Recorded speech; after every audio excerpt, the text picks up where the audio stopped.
Hey everybody, this is Russ Carson Jr., one of the genealogists here at Family Tree Nuts. And I'm at the border of Clark and Montgomery County, Kentucky, and I'm here with local history teacher, Miss Allison Whaley, and she's going to tell you a little bit about where we are. Okay, so we are standing at an outpost established by John Baker, known as Baker Station or Fort Baker. Right. It was established in the pioneer days around 1790. 1790, so John Baker came here and he bought a bunch of land. Who did he buy that land from? Simon Kenton. Simon Kenton, that's pretty cool. This acreage right here.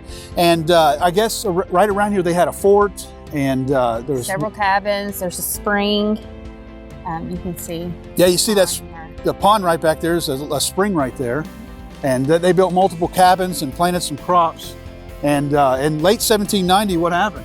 So just as soon as they get their fort established, they were attacked by a group of Indians and they had to retreat. And they retreated to the other side of the county line, known as Strode Station. Strode Station. And they stayed there for a little bit, and then I think they went on back home to Virginia. That's right. They went on home back to Virginia, but you know what? They came back to harvest their crops. They came back to harvest their crops. Pretty cool. They had to harvest those crops a lot of times to get their land grants to be established when they came here. So the area right now is nothing.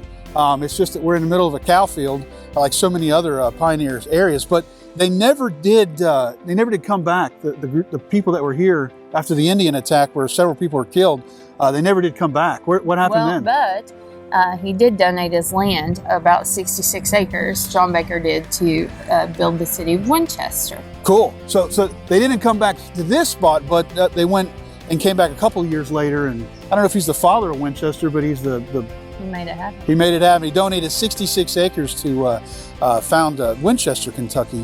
One of the other neat things that's here is, I think, what year was it?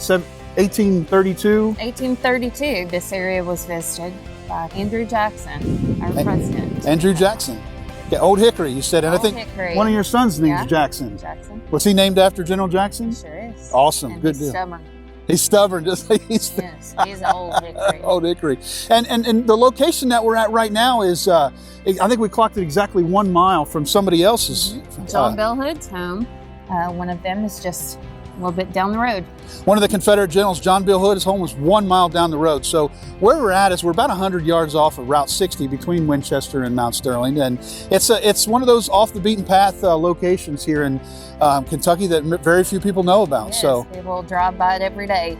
Yeah, every day, and didn't even know it was there. So we wanted to bring that spot to you. This is the location of Fort Baker Station. Baker Station, Fort Baker, right here. So one of the very critical. One of the things too is, if you don't know what one of those stations are, is that they're set up all over the bluegrass region. Morgan Station, Strode Station, Bryan Station, Boone Station. There's about 35 or so of them, I think, in the 36. Yep. In the bluegrass region. And what those stations were is the pioneers would set their build their cabins, and then when the alarm would be set, it would be a centralized meeting place for them to bring their animals, their families to, and a fort of security. So that's what this spot was right here, and now there's nothing but a cow field here, but pretty neat historical spot. Remember, Family Tree Nuts, let our nuts find the nuts in your family tree.